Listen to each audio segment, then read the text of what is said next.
بسم اللہ الرحمن الرحیم۔ عربی کے 16 سبق کی کتاب میں سے الحمدللہ کہ ہم 5 سبق پڑھ چکے ہیں۔ آج 6واں سبق پڑھیں گے، الدرس السادس۔ یہ مرکب اضافی سے متعلق ہے۔ مرکب اضافی 2 اسموں کا ایسا مجموعہ ہوتا ہے جس میں ایک اسم دوسرے اسم سے کوئی تعلق، نسبت یا ملکیت ظاہر کرے۔ اب اس میں یہ میں نے ایک ٹیبل دی ہوئی ہے، پہلے اس کی مثالیں آپ غور سے سنیں، ذرا آپ پڑھیں اور صنم آپ اس کا ترجمہ کریں گے۔ کتاب الاستاذی، استاد کی کتاب۔ قلم التلمیذی، شاگرد کا قلم التلمیذ ہے، قلم التلمیذی، شاگرد کا قلم۔ دراجات الوالد، دراجۃ الوالد، دراجۃ الوالد، دراجۃ الوالد، والد کی سائیکل۔ باب المدرستی، مدرسے کا دروازہ۔ تمر المدینتی، مدینے کی کھجور۔ حلیب البکری، گائے کا دودھ۔ ضوء النہاری، دن کی روشنی۔ ظلام اللیل، رات کی تاریکی۔ نافذۃ الغرفتی، کمرے کی کھڑکی۔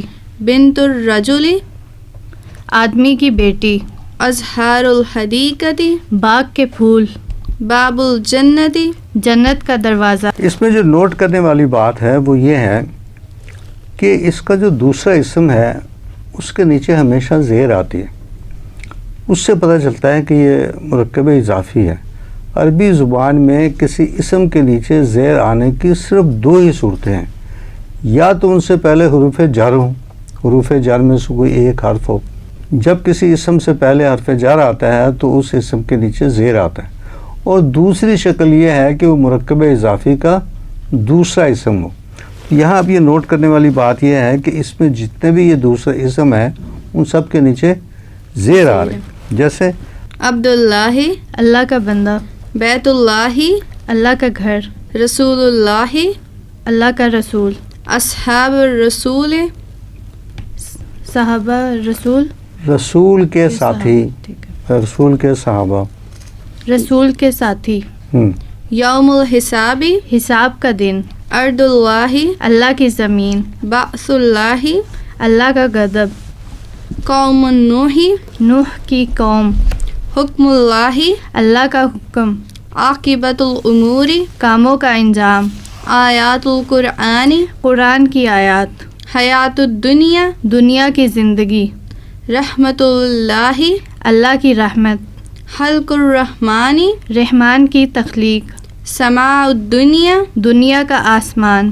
قمت الجبل، پہاڑ کی چوٹی۔ یہ جتنے بھی اسم یہاں پر استعمال ہوئے ہیں یہ زیادہ تر جو ہے نا وہ قرآن میں استعمال ہوئے ہیں، اس لیے ان کو غور سے سمجھ کر اچھی طرح سے ذہن نشین کرنا ضروری ہے۔ اور کچھ اسم ایسے ہوتے ہیں جو کہ عام گفتگو میں استعمال ہوتے ہیں، تو یہ دونوں طرح سے آپ کے کام آئیں گے، دنیا کی زندگی میں بھی اور قرآن کو پڑھتے ہوئے بھی۔ جی، خلق الدنیا، خالق الدنیا، خالق الدنیا، دنیا کا خالق۔ عالم الغیب، غیب کا جاننے والا۔ حارس البیت، گھر کا چوکیدار۔ سقف البیت، گھر کی چھت۔ مدیر الجامعۃ، یونیورسٹی کے وائس چانسلر۔ رئیس الکلیت، کالج کے پرنسپل۔ رئیس الکلیت، جب جہاں الف لام لگا ہوتا ہے اس کو اس کے ساتھ ملانا ہوتا ہے، پہلے اسم کو اس الف لام کے ساتھ ملانا ہوتا ہے، رئیس الکلیت۔ رئیس الکلیت، کالج کے پرنسپل۔ امام المسجد، مسجد کے امام۔ خطیب الجامعہ، جامعہ مسجد کے خطیب۔ مدرسۃ البنات، لڑکیوں کا اسکول۔ کلیات الطب، کلیت الطب، کلیت الطب، میڈیکل کالج۔ غرفۃ النوم، بیڈ روم۔ قاعۃ الجلوس، ڈرائنگ روم۔ سوق الذهب، جیولری مارکیٹ۔ سوق الخضار، سبزی منڈی۔ بقالۃ الخضار، سبزی کی دکان۔ جواز السفر، پاسپورٹ۔ جی ہاں۔ تو جیسا کہ آپ نے دیکھا کہ مرکب اضافی کا اردو میں ترجمہ کرتے ہوئے جو دونوں اسموں کے درمیان جو ہے وہ کا، کے، کی کا لفظ استعمال ہوتا ہے، تو انگریزی میں اس کے لیے آف یا اپاسٹرافی ایس استعمال ہوتا ہے، لیکن عربی میں صرف دوسرے اسم کے نیچے زیر لگانے سے اضافت، ملکیت یا نسبت کے معنی پیدا ہو جاتے ہیں۔ مرکب اضافی کے جو دو نام ہوتے ہیں ان میں سے پہلے نام کو مضاف اور دوسرے نام کو مضاف الیہ کہتے ہیں۔ مضاف الیہ مالک ہوتا ہے اور مضاف ملکیت، جیسے ارض اللہ میں ارض جو ہے وہ ارض اللہ میں ارض جو ہے وہ ملکیت ہے اور اس کا مالک اللہ ہے۔ کتاب الاستاذ میں استاد مالک ہے اور کتاب ملکیت۔ تو مضاف الیہ کے نیچے عام طور پر زیر آتی ہے۔ اب اسماء اشارہ کے ساتھ مرکب اضافی کا جملوں میں استعمال دکھایا گیا ہے، تو اس کو صنم ابھی آپ پڑھیں گی اور زارا اس کا ترجمہ کریں گی۔ ھذا کتاب الاستاذی، یہ استاد کی کتاب ہے۔ ھذا کرسی الاستاذی، یہ استاد کی کرسی ہے۔ ھذا کتاب التلمیذی، یہ شاگرد کی کتاب ہے۔ ھذہ نافذۃ الغرفۃ، یہ کمرے کی کھڑکی ہے۔ ھذہ کراسۃ التلمیذی، یہ شاگرد کی کرسی ہے۔ کرسی نہیں ہے، یہ کرسی نہیں ہے، لفظ کراستن ہے۔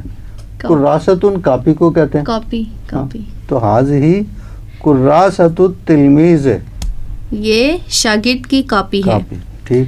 ھذہ ساعۃ محمودی، یہ محمود کی گھڑی ہے۔ ھذہ جدار الغرفۃ، ہاضا ھذا جدار الغرفۃ، یہ کمرے کا دروازہ ہے۔ کمرے کی دیوار ہے۔ جدار دروازے کو کہتے ہیں، باب نہیں، کہتے ہیں دیوار ہے، دروازے۔ دیوار۔ ھذا جدار الغرفۃ، یہ کمرے کی دیوار ہے۔ جی ہاں۔ ھذہ مدرسۃ البنات، یہ لڑکیوں کا مدرسہ ہے۔ ذالک سقف البیت، وہ گھر کی چھت ہے۔ ذالک بیت اللہ، یہ اللہ کا گھر ہے۔ وہ اللہ کا گھر ہے۔ اوکے، ذالکا، وہ اللہ کا گھر ہے۔ ذالک کتاب حامد، وہ حامد کی کتاب ہے۔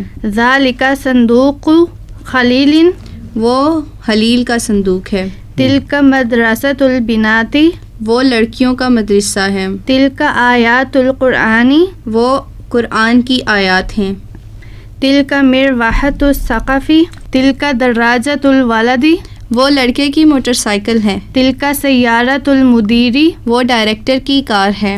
تلک اشجار الحدیقۃ، وہ باغ کے درخت ہیں۔ اچھا، یہ ہم نے یہ کیا کہ اسماء اشارہ کے ساتھ مرکب اضافی کو استعمال کر کے ہم نے جملے بنائے تھے۔ اب ہم یہ کچھ جملے ایسے بناتے ہیں کہ جس میں مرکب اضافی جو ہے وہ شروع میں ہے اور اس کے جملے بنے ہوئے ہیں، جیسے مدیر الجامعات رجل محذب، یونیورسٹی کے چانسلر مہذب آدمی ہیں۔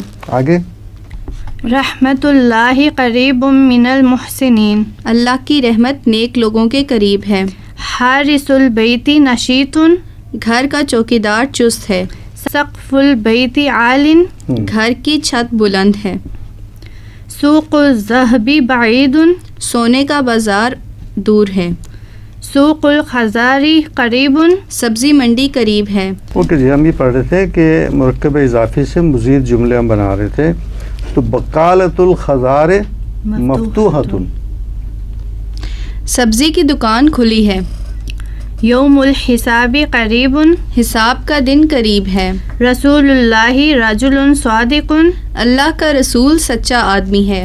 ضوء النہار شدید، دن کی روشنی تیز ہے۔ محطۃ القطار بعید، ریلوے اسٹیشن دور ہے۔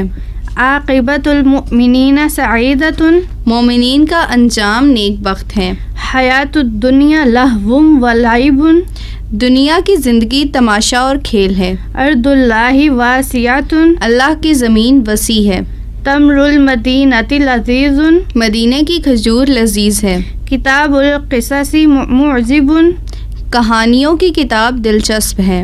باب الجنت مفتوح للمتقین، جنت کا دروازہ متقیوں کے لیے کھلا ہے۔ اوکے، یہاں الحمدللہ کہ ہمارا یہ سبق جو ہے تو ختم ہوتا ہے، لیکن اس کے ساتھ پھر مشقیں ہیں، اور یہ تمام سننے والے اور دیکھنے والے جو ہیں یہ اس بات کو ذہن میں رکھیں کہ یہ مشقیں کرنا ضروری ہے، کہ اس سبق کو غور سے پڑھیں، غور سے سنیں اور اس کے بعد یہ مشقیں اگر آپ خود کر سکتے ہیں تو اس کا مطلب ہے کہ یہ سبق آپ کے ذہن نشین ہو گیا.